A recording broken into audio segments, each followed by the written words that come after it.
皇上，您快看，那是什么？慌什么？一座荒岛而已，难不成还能长出金山银山来？这真的是孤星岛？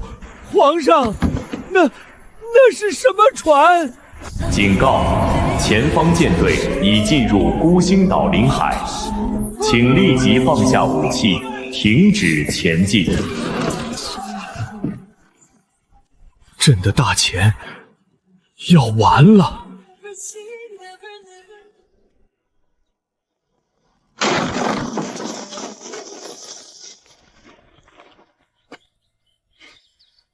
护国公府众人接旨。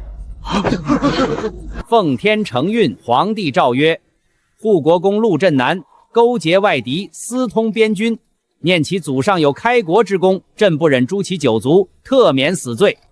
即日起，陆氏全族一并流放孤星岛。这不可能！老爷镇守边关30年，怎么可能背叛大钱？别人穿越不是皇子就是世子，我倒好，刚穿越就被发配荒岛。皇上为何如此待我？陆老爷，咱家只是奉旨办事，你若有冤，到了孤星岛之后，慢慢向海风诉去吧。来人，全部带走！下去，都下去！完了，这下全完了！这地方连粮食都没有，我们怎么活呀？谁说这里活不下去？小少爷，您拿那怪虫做什么？怪虫？这可是肉！陆晨，你莫不是被吓傻了？这种海边怪物也敢吃？万一有毒怎么办？是啊，小少爷，这些东西长得张牙舞爪，一看就不是善物。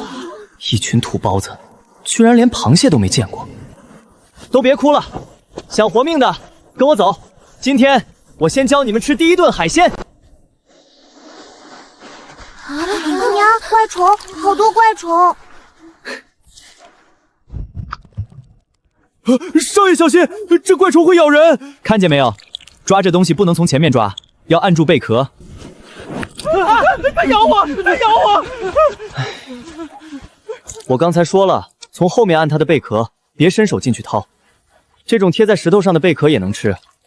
那边水坑里的小鱼小虾同样能吃。男丁分成3队，第一队去捡干柴，越多越好。第二队在这片礁石区抓螃蟹、捡贝壳，但不要乱碰颜色鲜丽的东西，也别下深水。第3队跟我去林子边缘找淡水。没有水呀，没有水怎么活？海水又苦又咸，根本不能喝，我们恐怕撑不过3日。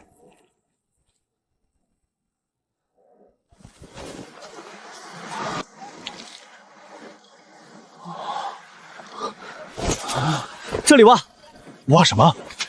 挖水。这里怎么会有水？愣着干什么？挖！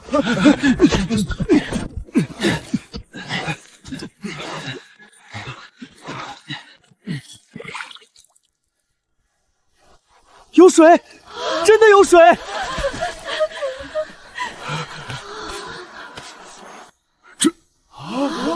你怎么知道这里有水？草长得旺，泥土又湿，说明地下有水。这种地方挖浅井很容易出水，水太浑，不能直接喝，先放一会儿沉淀，再烧开。烧开？就是煮沸。可我们没有锅啊！先凑合着用，总比喝生水强。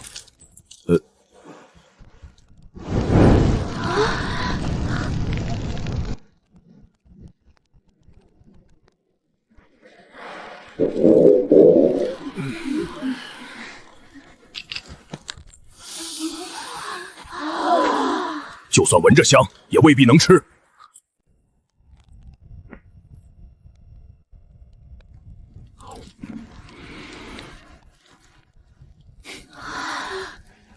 能吃。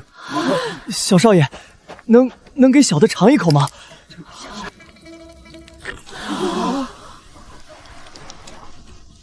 怎么样？有毒吗？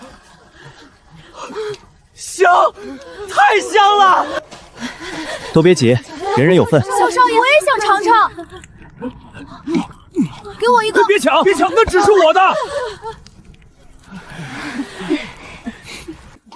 三叔，你不是说宁愿饿死也不吃吗？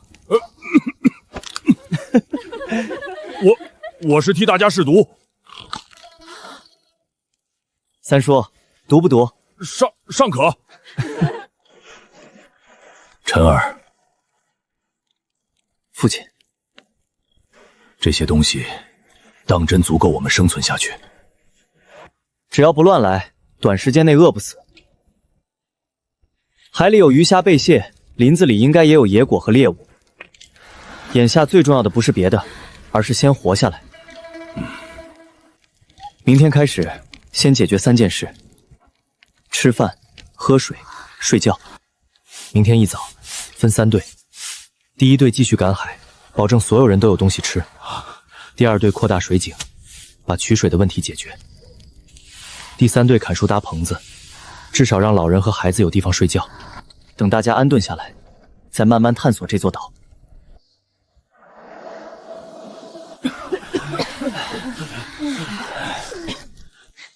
陈儿，父亲，今天必须先搭棚子，至少让女眷和孩子晚上能避风。你来安排。大哥，陈儿懂些杂书上的东西也就罢了，可搭建住所不是小事。若棚子塌了，砸上人怎么办？是啊，老爷，小少爷毕竟年纪轻。昨夜能找到吃食，是他运气好。可建房子这种事儿，还是要稳妥些。我们现在没有斧头，没有锯子，也没有铁钉，所以不盖房，只搭棚。棚子不用高，先挡风，再防雨。背后靠树林，前面面向海滩，中间留火塘。老人孩子住最里面，男丁轮流守夜。你说的简单，没有钉子，木头怎么固定？用藤条绑。藤条能结实到哪里去？三叔要是不信，可以自己搭一座。搭就搭。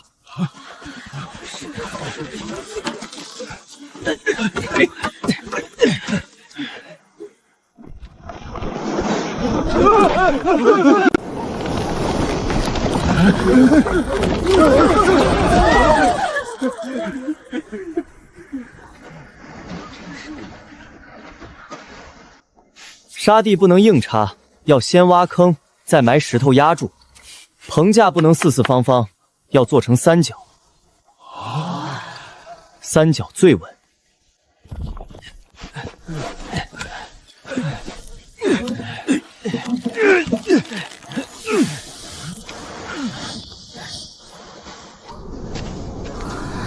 真的不倒，里面风小多了。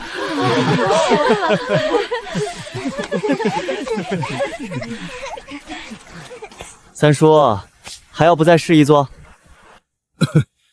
我看你这法子，倒也不是全无道理。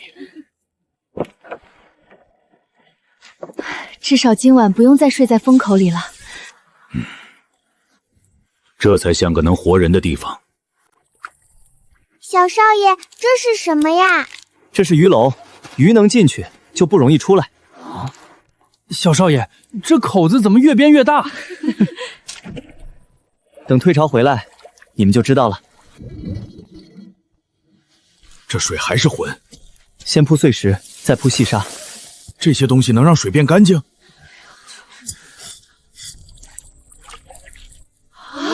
能变清，但还不能直接喝。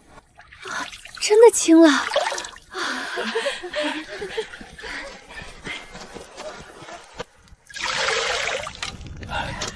有水了，咱们真的有水了。烧开再喝。小庄主，有鱼！鱼篓里全是鱼，他们还真自己钻进去了。不是他们傻，是他们饿。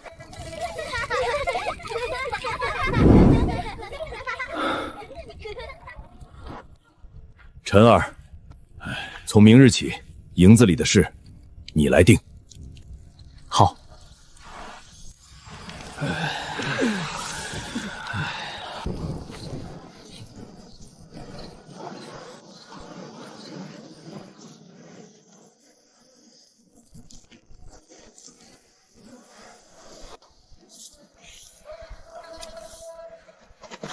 小少爷，您看什么呢？红的像锈，分量又沉，这可能是铁矿。老人和孩子负责捡柴、收草，女眷负责处理食物、编藤筐、晾晒鱼竿。男奴分成3队，一队赶海，一队砍木，第3队跟我进林子。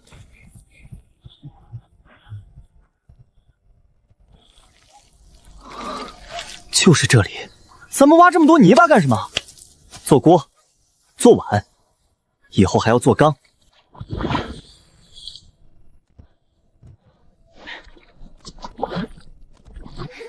少爷，这也太脏了。嫌脏的话，以后继续用贝壳喝水。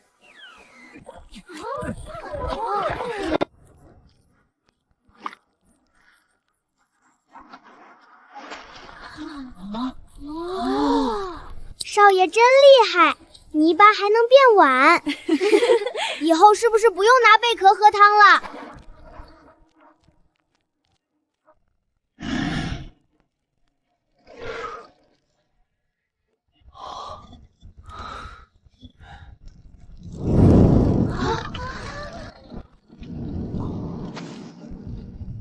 是不是坏了？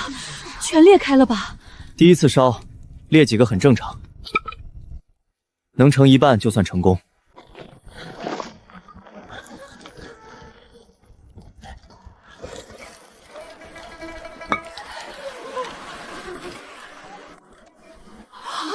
成了，真的成了！泥巴变成碗了！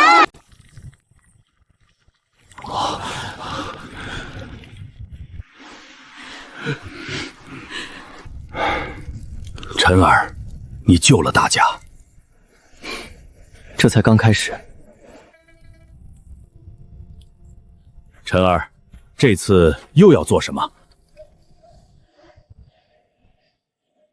制盐。海里不是到处都是盐吗？还用制？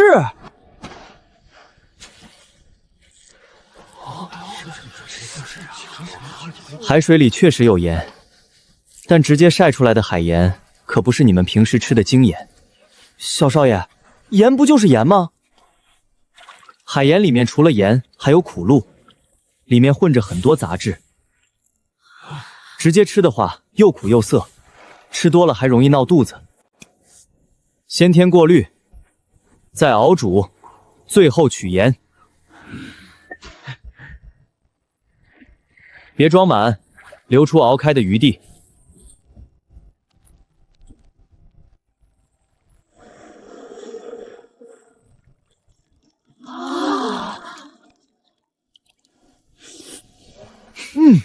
还是咸的，咸才对，杂味少了就行。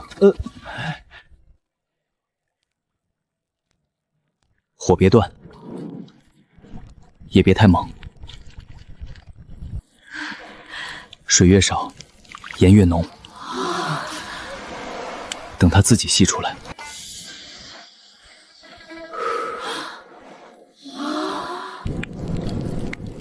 这还是盐？这才是真正能吃的盐。成了。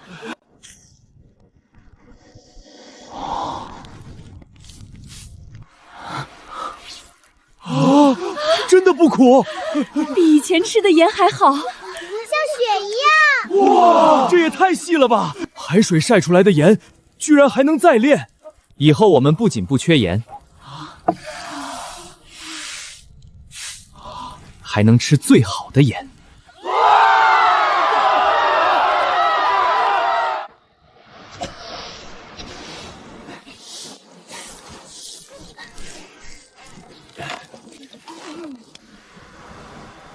陶器有了，细盐也有了，接下来才该真正开始建设这座属于我们的孤星岛。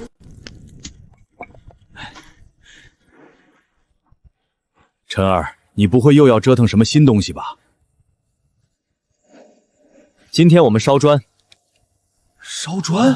我们不是已经有棚子了吗？还烧砖做什么？棚子只能挡风，挡不了大雨，更挡不了台风。孤星岛四面环海，一旦遇到暴雨，棚屋很可能一夜全塌。想长期住下去，必须建真正的房子。可建房子需要木料，需要瓦片，还需要工匠。没有工匠就自己学，没有瓦片就自己烧，没有砖就从今天开始做。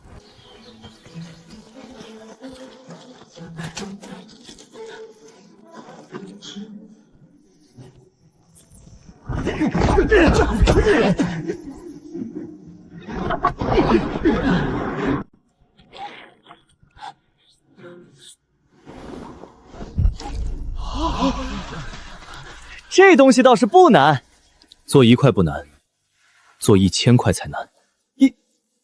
1000块不止。想盖房子，想垒炉子，想建窑，砖越多越好。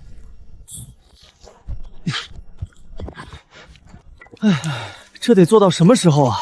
咱们是不是已经能活下去了？何必这么拼？是啊，每天赶海晒盐，不也挺好吗？你们觉得现在这样就够了？那艘送我们来的船，走的时候带走了我们所有退路。皇帝把我们丢到这里，难道是让我们在这儿度假的吗？现在我们没死，只是因为他还不知道。等他知道了呢，我们有盐、有鱼、有水，这些东西一旦传出去，就会有人来抢。到时候是靠棚子挡刀，还是靠藤筐挡箭？继续做。从今日起，谁敢偷懒，晚饭减半。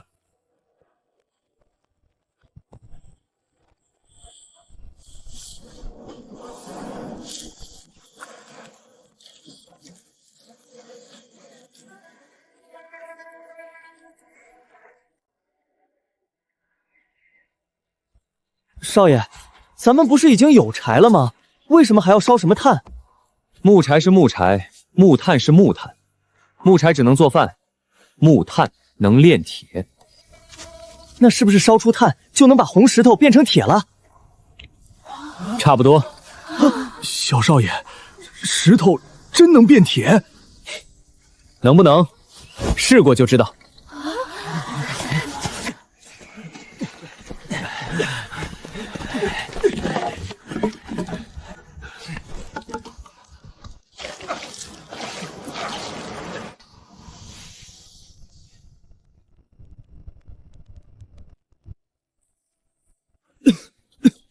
少爷，这不是把柴埋了烧吗？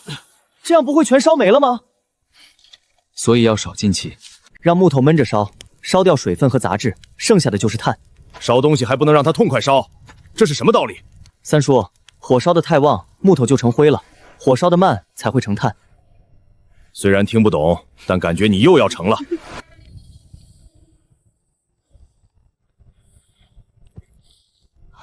少爷，这里有我盯着就行了，您还是去休息吧。行，那我就先去睡了。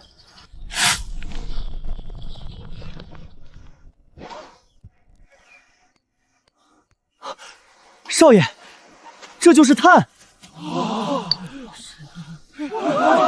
成了。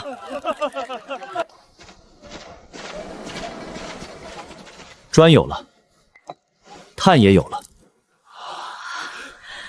接下来先烧砖，等红砖成了，我们就垒真正的炼铁炉，到时候红石头真能变成铁。如果运气好，能。那要是运气不好呢？那就炸炉。小少爷，炸炉是什么意思？意思就是离炉子远点儿。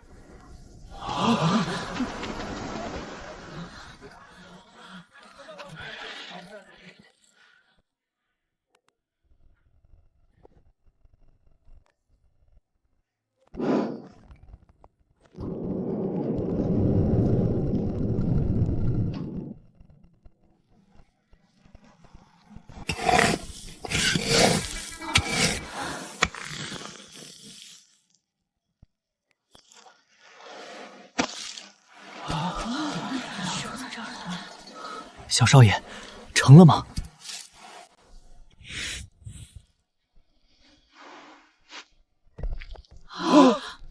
成了！真的成了！泥巴真能变成砖，这东西比木头结实多了。以后咱们是不是能盖房子了？能。陈儿，三叔以前是真小看你了。三叔，你小看我的地方还多着呢。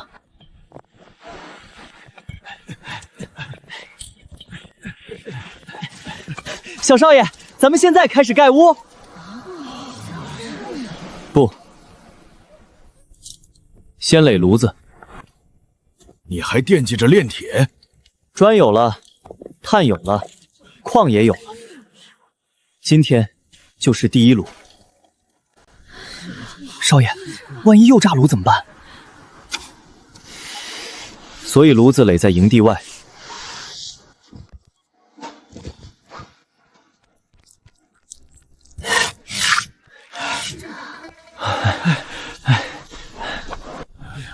火已经能烧柴了，还不够旺。做饭的火烧不化矿，要让石头里的铁出来，炉温必须足够高。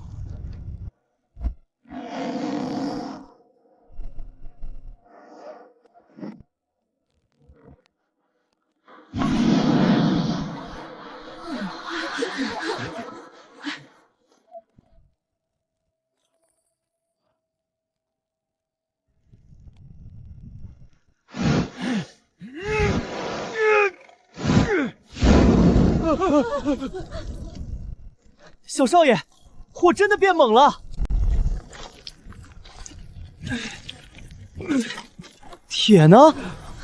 是不是失败了？陈儿，石头变铁这种事本就太难，成不了也正常。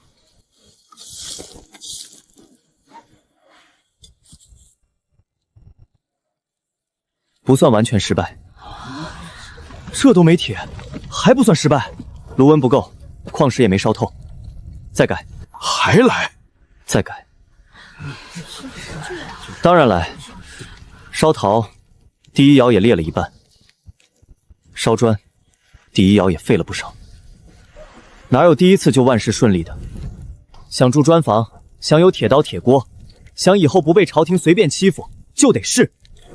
失败一次就改一次，改到它成。继续。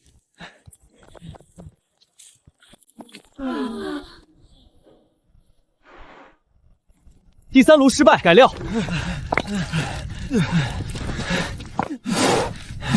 小少爷，这次一定能成吧？继续吹。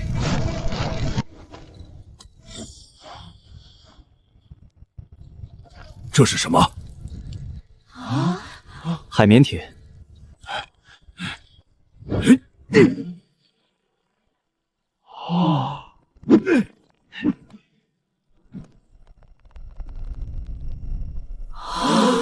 铁，真的是铁，真的是铁。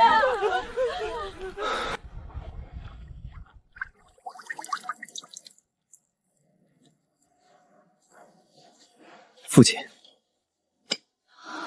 孤星岛的第一块铁。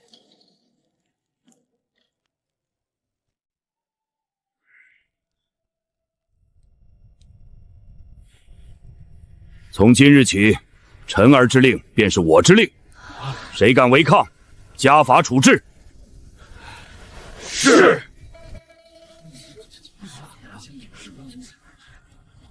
陈儿，你老实告诉三叔，你以前看的那些杂书到底是哪个神仙写的？三叔，你就当是神仙写的吧。我觉得也是。小少爷，第一件铁器做什么？铁斧。刀可以以后做，现在最缺的是砍树的斧头。不好了！怎么回事？野猪，好大的野猪！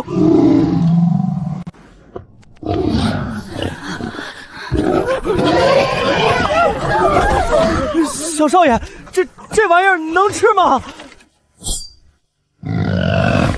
能。但得先让他死。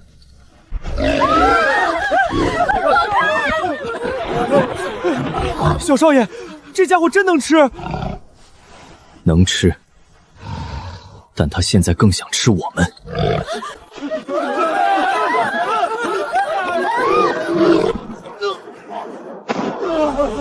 陆武，别靠近，先把他引开。陆七，在，带3个人把他往井坑那边引。我，你跑得快。小少爷，这种夸奖我不是很想要啊！畜生，看这边！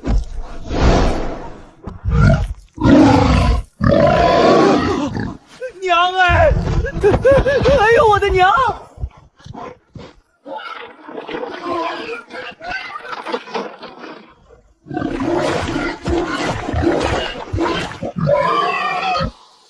就是现在！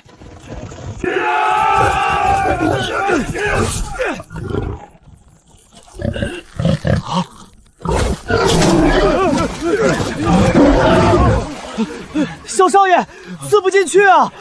让开！晨儿小心！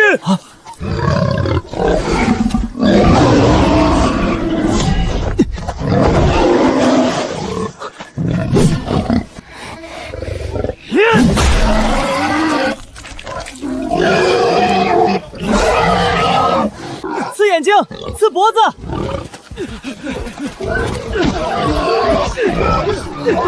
别站正面。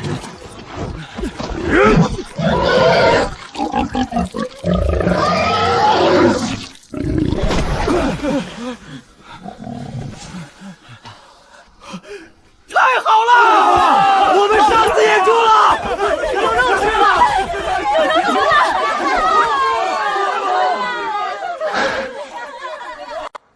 啊！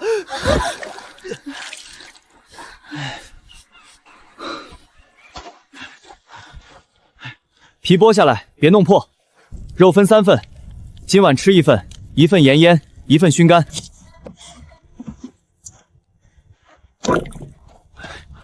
骨头呢？熬汤。这次我没问错吧？三叔进步很大。少爷，我现在知道了。知道什么？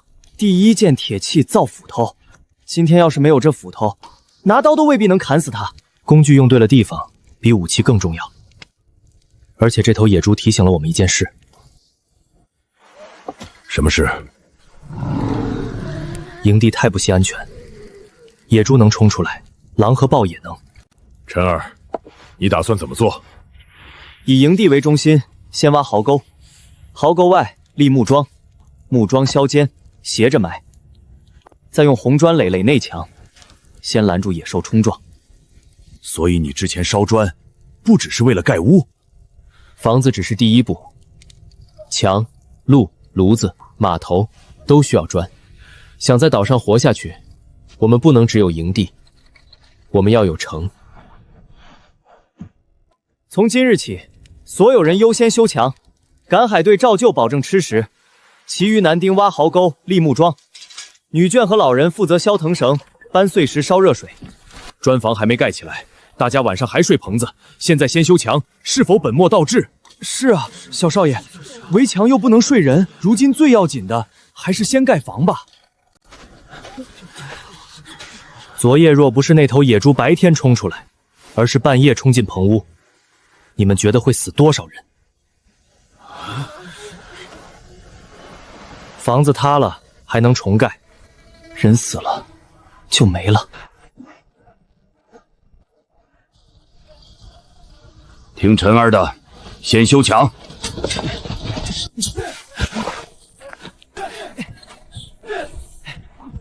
小少爷，这铁铲也太顺手了！要是早有这东西，挖井那天咱们哪用累成那样？所以工具越多，活得越轻松。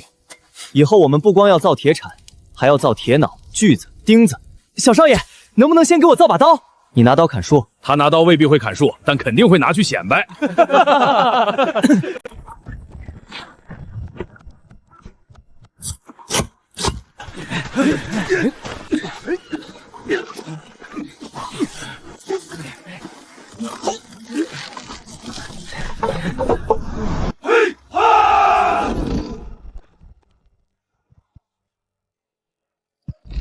能挡住野猪第一波冲击。这下晚上总算能睡个安分觉了。还不够，木桩怕火怕潮，也挡不住人。外面是木墙，里面还要垒砖墙。还要垒砖墙？壕沟、木桩、砖墙、哨塔，一个都不能少。怎么了？又有野兽？不是野兽，是人。什么人？陆明和陆宽不见了。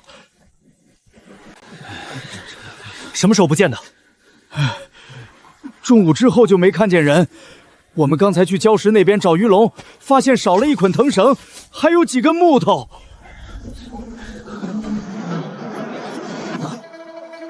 他们想造法子逃走。逃走？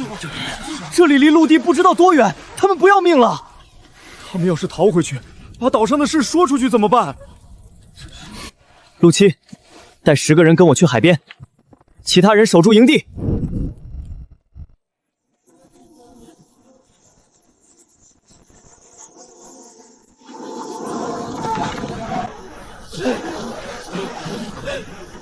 救命！救我们！我们不走了，快救救我们！这2个蠢货！少爷，怎么办？不能直接下水，那边有暗流，下去一个卷走一个。把最长的藤绳接起来，绑石头，往他们前面跑，跑！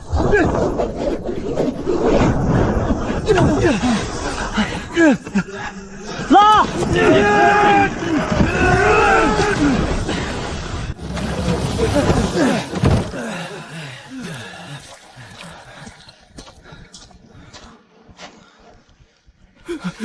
小少爷，我们错了，我们只是想回去报信，让组里救部来救我们。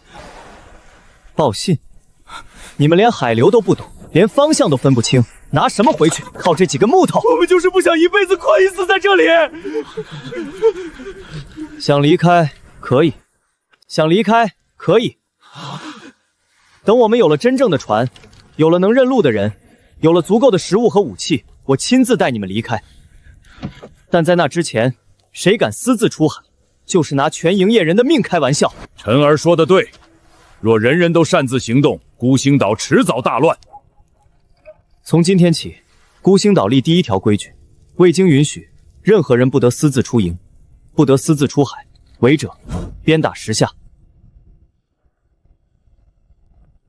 你今日做得很对，父亲，我不是不想走，我比任何人都想回去，但不是像他们那样把命交给浪。那你想怎么回去？造船，造一艘谁也拦不住的船。等我们再回大前的时候，不是逃回去，而是开回去。木墙继续加固，壕沟继续往外挖，砖窑不停。另外，从今天开始，营地4周挖排水沟。小少爷，排水沟是做什么的？下雨的时候，山坡上的水会往这里冲。营地地势低，如果没有排水沟，一场大雨就能把我们泡在泥里。臣儿，这天看着不像要下雨啊。是啊，少爷，现在最缺人手，挖沟是不是太浪费力气？有这功夫，不如多烧几窑砖。可万一不下呢？三叔，你觉得孤星岛四面环海，会一直不下雨吗？排水沟不需要太深，但要有坡度，水要能流出去，不能堵在营地里。少爷，反正您说会下雨，那肯定会下。陆七，你现在倒是信得快。所有人立刻收东西，鱼竿、盐、木炭，全都搬进砖屋。火种护好，老人孩子先进屋。真要下雨？别慌，按队搬。赶海队搬盐，砍木队加固棚屋，烧砖队护窑。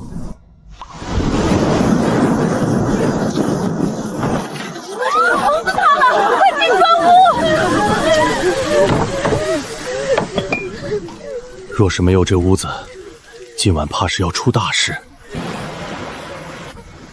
少爷，水真流走了，别看了，把堵住的地方挖开。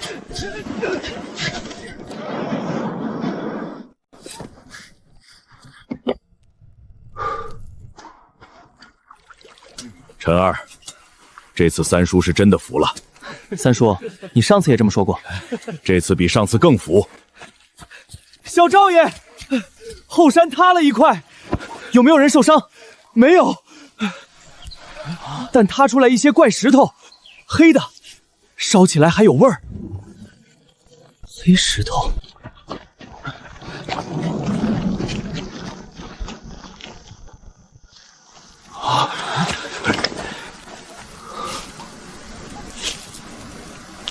小少爷，这是什么？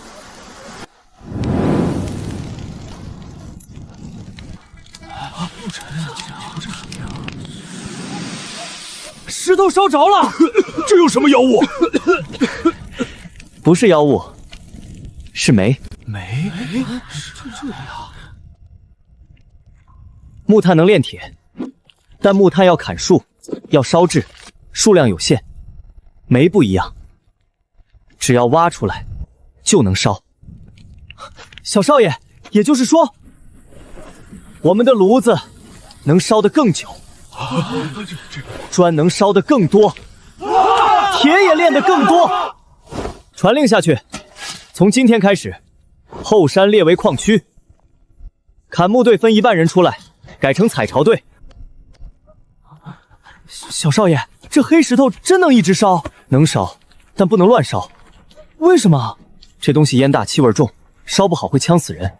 挖的时候也要小心，土坡刚被雨水冲过，随时可能塌。这么危险，那还挖吗？当然挖。危险不是不能做，而是要懂规矩。第一，不能直接在下面掏洞，先从上往下倾土，挖成台阶。第二，每次只准2个人靠近，其余人在外面接矿。第三，发现土坡松动，立刻退。第四，矿区不得点明火。小少爷，不点火怎么试它能不能烧？你想在矿坡下面把自己烤熟？不想。那就听话。小少爷，这黑石头真顶用，以前烧一窑砖，柴火堆跟小山一样，现在省力多了。以后砖窑都改成这种烟道，炼铁炉也要改。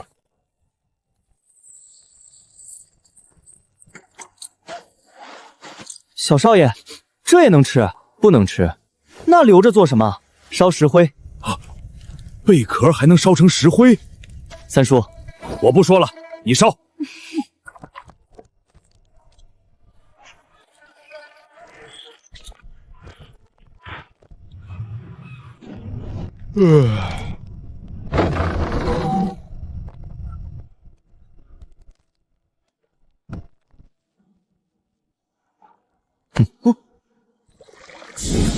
它活了！这是生石灰遇水。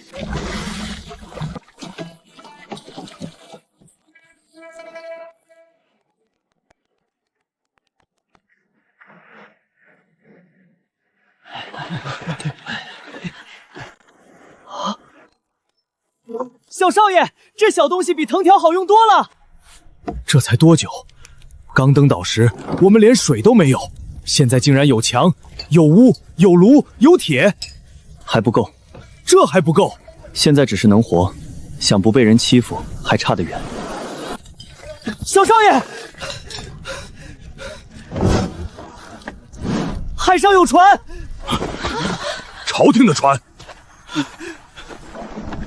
看不清，但不是送我们来的那艘。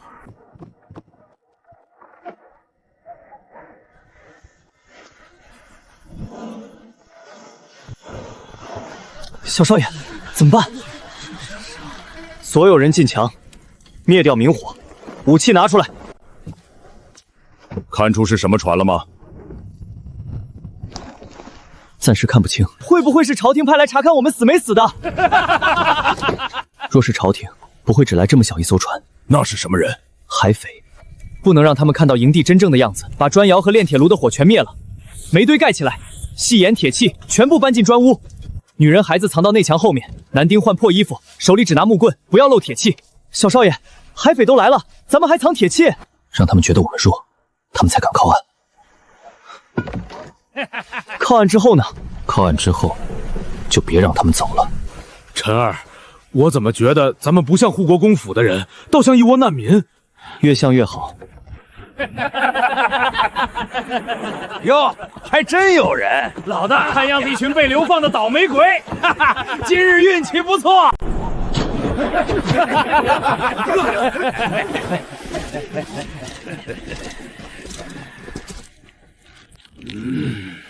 你们谁是管事的？我是。就你，一个毛都没长齐的小子。我们只是被流放到这里的人，岛上没什么值钱东西。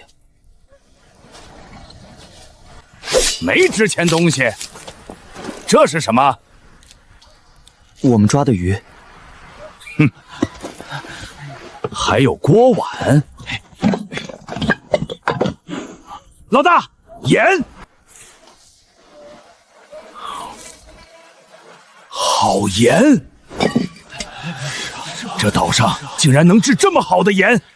小子，这盐哪里来的？海水晒的。放屁！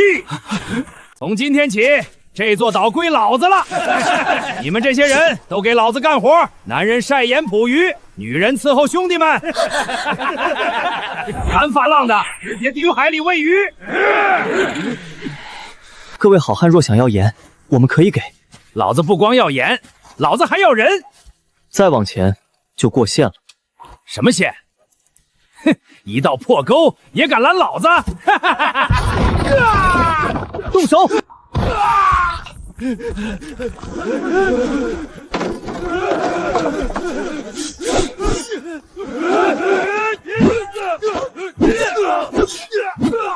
让你们抢盐！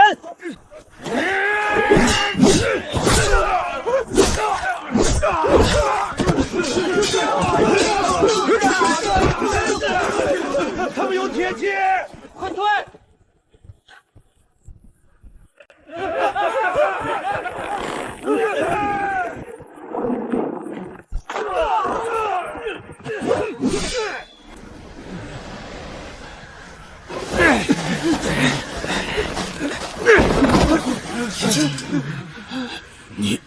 你们到底是什么人？被你们看不起的流放犯。你敢动我们？我们是黑胶帮的人，我们老大有3艘大船，上百号兄弟。少爷，很好，正愁没人送船来。你什么意思？把所有海匪绑起来，伤重的止血，死了的埋掉。另外，派人上船清点东西。从现在开始，那艘船归我们了。黑胶帮若真有100余人，迟早会找来。那就更要快，修墙、造锚、炼铁，还要改船。改船？这艘船太破，跑不远，也打不了仗，但它能让我们学会造船。黑胶帮以为他们丢了一艘船，可他们不知道，他们送来的是孤星岛第1支舰队的种子。小少爷，这船以后真归咱们了。不然呢？还给海匪？那不能。陈儿，船虽然到手了，可这也意味着黑胶帮迟早会找来。所以我们要赶在他们来之前，把这艘船拆明白。拆？小少爷，好不容易抢来的船，您要拆了？不拆，怎么知道它怎么造的？可咱们如今就这一艘船，万一拆坏了怎么办？它本来也跑不远，船底有裂缝，帆索老化，舵也不稳。你看这里、这里、这里都有问题。真拿它出海，遇到风浪就完了。你打算怎么处理？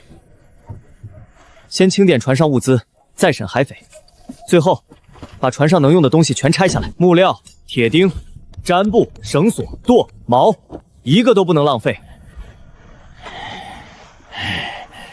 黑胶帮有多少船？小子，怕了？问你什么答什么。谁愿意说今晚有饭吃？谁说的详细，伤口给药；谁不说，就饿着。我说，老鼠，老子都快死了，还管什么帮主？黑黑胶帮一共有3艘大船，5艘小船。帮主叫黑胶，手底下大概150多人。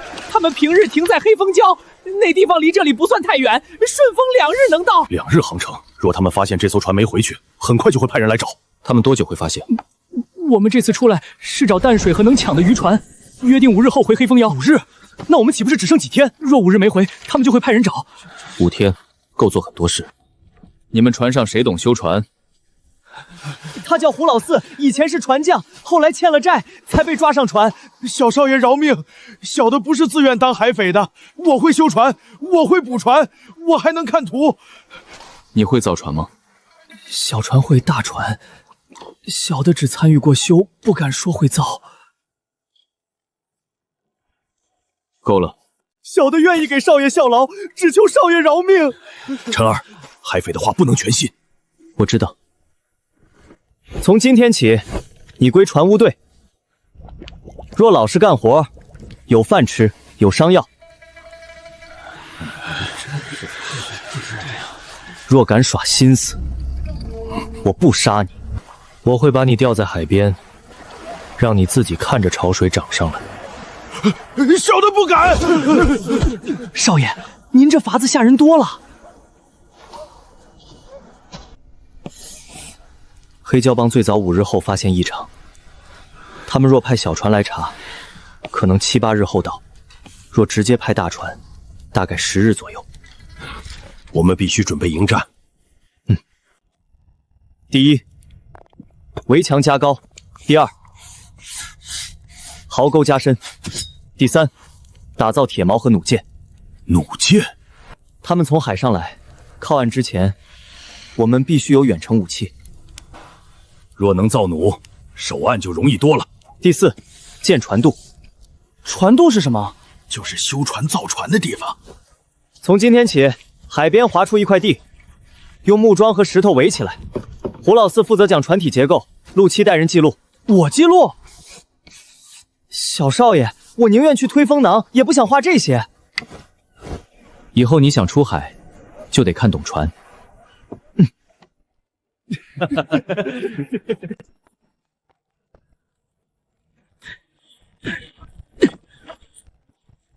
5日之后，黑胶帮或许就会发现不对。那就让他们来。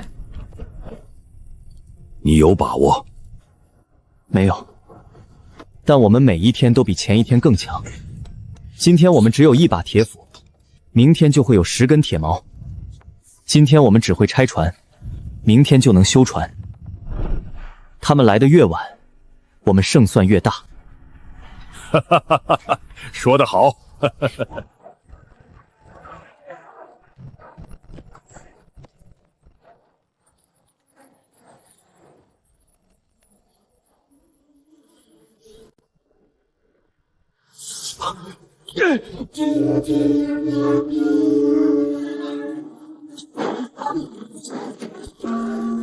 有船，东南方向有船。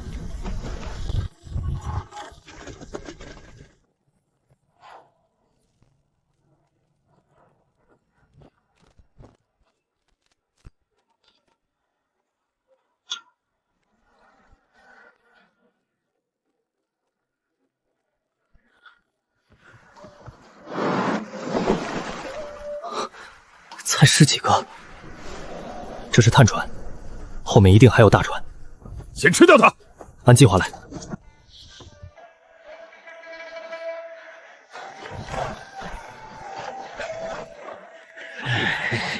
还真是这儿。老六他们的船没回来，多半就是在这岛上耽搁了。会不会出事了？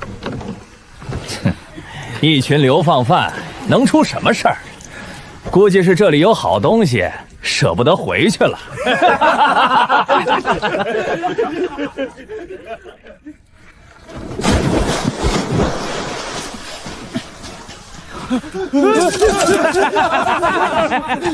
看见没有，一群软脚虾！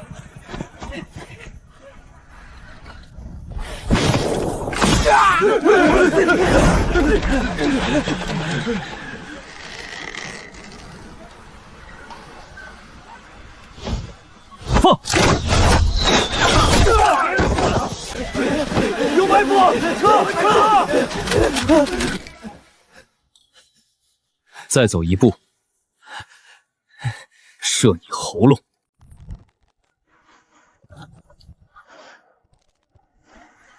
下一届不会骗。不行！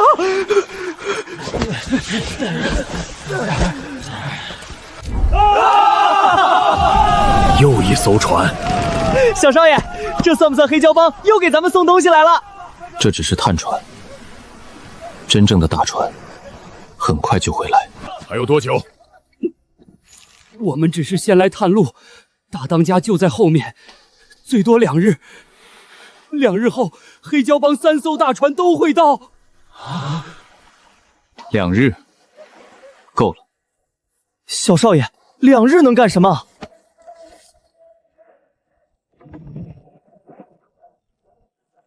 把船拖进浅滩，拆帆、卸锚、取油。另外，把所有粗盐、鱼油、木炭粉都搬出来。陈儿，你又要做什么？做一份大礼。等黑胶帮来了，就送他们上天。陈儿，咱们现在加起来能打的人也不过几十个，就算有弩有枪，也未必挡不住3艘大船啊！挡不住也得挡。当然要挡，但不能傻挡。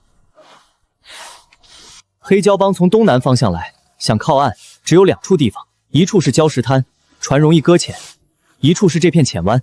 他们若想大量上岸，必走浅湾，所以我们不在岸上等他们。不在岸上，那在哪里？在水里。把昨天缴获的小船拖过去，船舱里塞干柴、鱼油、木炭粉、粗盐袋，外面浇鱼油，再用藤绳固定方向。少爷，您是要烧船？火船。拿船去撞他们？不是撞，是让他们乱。黑胶帮有3艘大船，靠近浅湾时速度不会太快，只要火船顺着潮水冲过去，他们要么躲，要么撞。只要他们阵型一乱，我们才有机会。若火船没撞上呢？那就还有浅滩目标。趁退潮，把削尖的木桩埋进水下，涨潮后看不见。小少爷，这些木桩真能扎破船？若是大船慢慢过，未必；可若是慌乱转向，船底撞上去，轻则漏水，重则卡死。我们要的就是他卡死。怕吗？怕，怕才正常，但怕也得打。像我儿子。船，3艘大船！老六那废物竟然会栽在这种地方！大当家，岛上好像有墙。有点意思。靠岸！男的杀一半，剩下的抓起来干活，女人和盐全带走。小少爷，再不放，他们就靠岸了。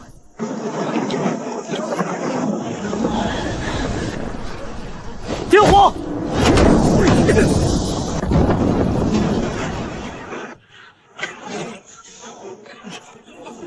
火船，快转舵！蠢货，别让他靠近！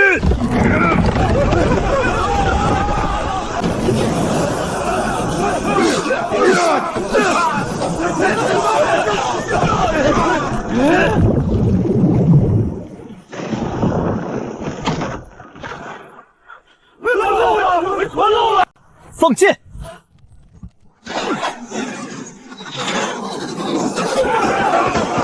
射舵手！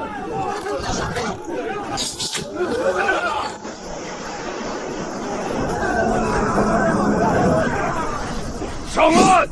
给老子杀上去！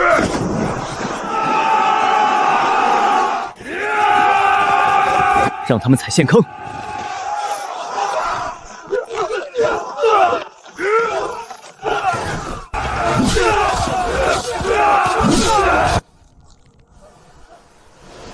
擒贼先擒王。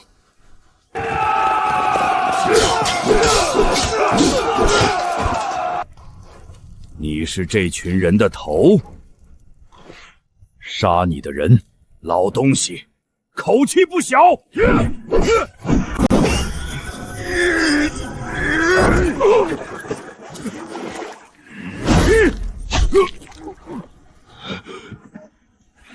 死！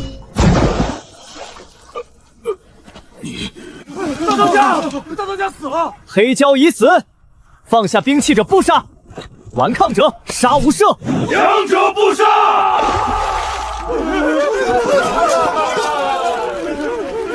火船残骸别靠近，等烧完再处理。